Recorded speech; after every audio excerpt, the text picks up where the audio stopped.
ازيكم يا حلوين؟ عاملين ايه؟ يا رب تكونوا بخير. معاكم اسماء ويمين من عيش وملح. هنعمل معاكم النهارده كشري طعمه تكات حلوه قوي هتعجبكم. دلوقتي احنا اول حاجه طبعا بنعملها بنقطع البصل ده شرايح كده. هنوريكم انا بحب اقطعه في القطاعه عشان يطلع كله رفيع كده وحلو. هوريكم ازاي نوريهم مقمين. بسم الله. بسم الله. دي اول حاجه هتخلي ريح البصل رفيع، ولما نحط عليه النشا والحاجه هتلاقيه طالع مقرمش وتحفه. بصوا جماله. هحط لكم على البصل دي معلقه نشا عشان يطلع مقرمش. بسم الله. اهم حاجه الزيت يكون غزير وسخن قوي قبل ما تحطيه فيه. فتحيه كده بقى من بعضه. بصوا هنا الزيت سخن ازاي. بسم الله. انزل البصل.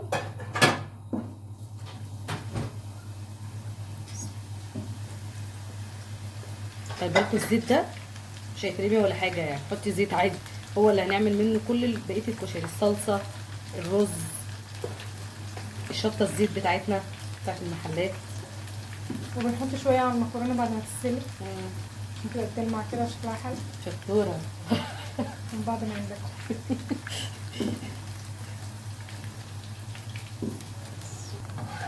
بصوا بدات لونها هيبقى حلو ازاي ما شاء الله، لونها دهبي وجميله. مقرمشه تحفه. دي الطماطم اللي هنضربها في الخلاط. بحب احط فيها عشان اوريكم، بحب احط فيها توم. بسم الله. بس حبه توم حلوين كده عشان صلصه الكشري هي احسن نكهه فيها هي التوم، يعني هي اساسها التوم. وانا بحب احط فيها حته بصل صغيره جدا، بحب احط فيها حته البصله دي اضربها معاها في الخلاط، بصراحه بتديها ريحه حلوه قوي. وفلفل. حمرنا كميه البصل بتاعتنا كلها، نفس الزيت اللي حمرنا فيه البصل هنحط نعمل منه الصلصه. بسم الله. يبقى ريحته بصل وتحفه. طبعا الطماطم هرجع اقول لكم تاني ضربنا فيها كميه توم حلوه كده، وقرن فلفل وبصلايه صغيره، واضربيهم في الخلاط كويس جدا. هتلاقي ريحه البصل مع التوم مديها ريحه حلوه قوي للصلصه. بسم الله. طبعا الزيت سخن طبعا. بسم الله. كده الصلصه اهي. بصوا. بسم الله. بدات تتسبك اهي معانا. انا بصوا بصوا عامله زي نفس السمك بتاعت بره بالظبط ما شاء الله، وريحتها بسبب الثوم والبصل اللي محطوطين فيها تحفه. بس يعني ننزل برشه الخل، حبه حلوين كده من الخل. بسم الله. التوابل بتاعتنا انا بحط فيها كمون وكزبره ورشه فلفل اسود، هي اساسها اصلا الكمون يعني. بسم الله. العدس بتاعنا انا نقعاه وحاطه فيه غسلاه الاول كويس ونقعاه. دلوقتي هنحطه على النار يتسلق معاه شويه كمون. هحط دلوقتي فص ثوم عشان يدي ريحه حلوه. العدس هنعمل فيه حركه كده هتخليه شبه بتاع بره ان شاء الله يعني. وده العدس اهو ننزل بيه في الطاسه، ننزل عليه رشه كمون كده.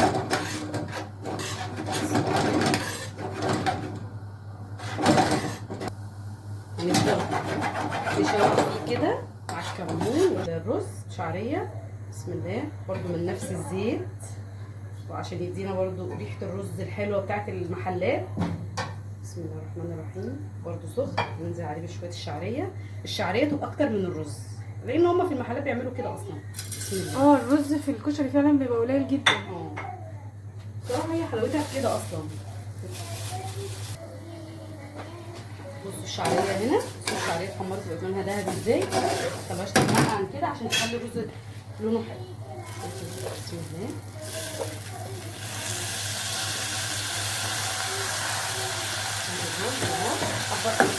انا بحب اخلي الشعريه اكتر من الرز زي حمات الكشري.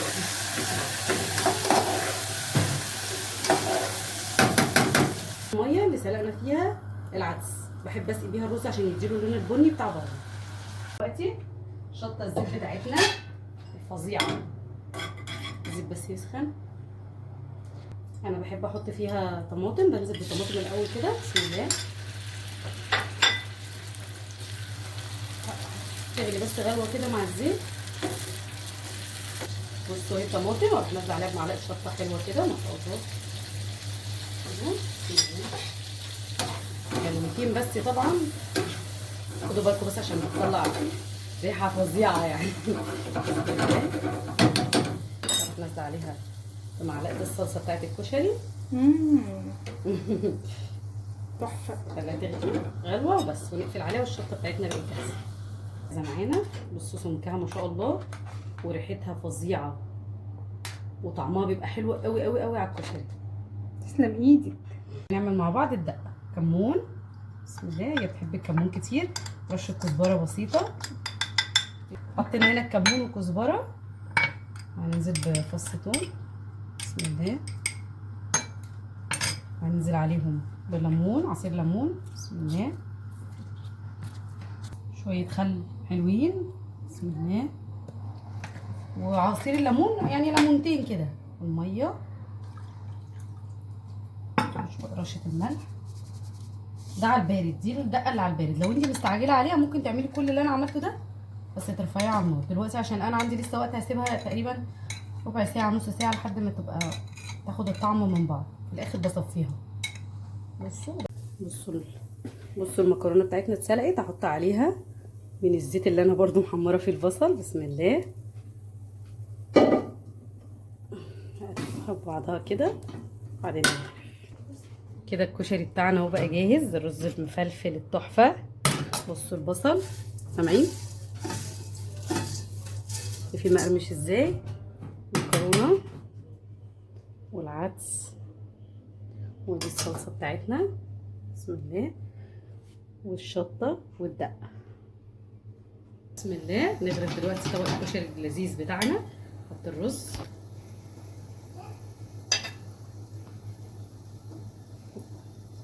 بعد كده المكرونه. بصوا المكرونه عشان حطينا عليها الزيت مفلفله وتحفه ازاي. بصوا جمال الطبق. العدس بتاعنا فظيع.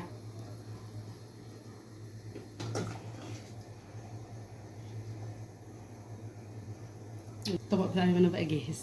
تسلم ايدك، جميل. حلو كده، حلوين. يكون غدانا خلص. اتمنى تجربوه تعملوه لاولادكم في البيت وما تشتروش من بره، انضف وارخص وصحي طبعا. هنبقى بناكل ولادنا حاجه واحنا مطمنين عليهم. يا رب لو الفيديو يكون عجبكم تعملوا اشتراك معانا. تابعونا. باي.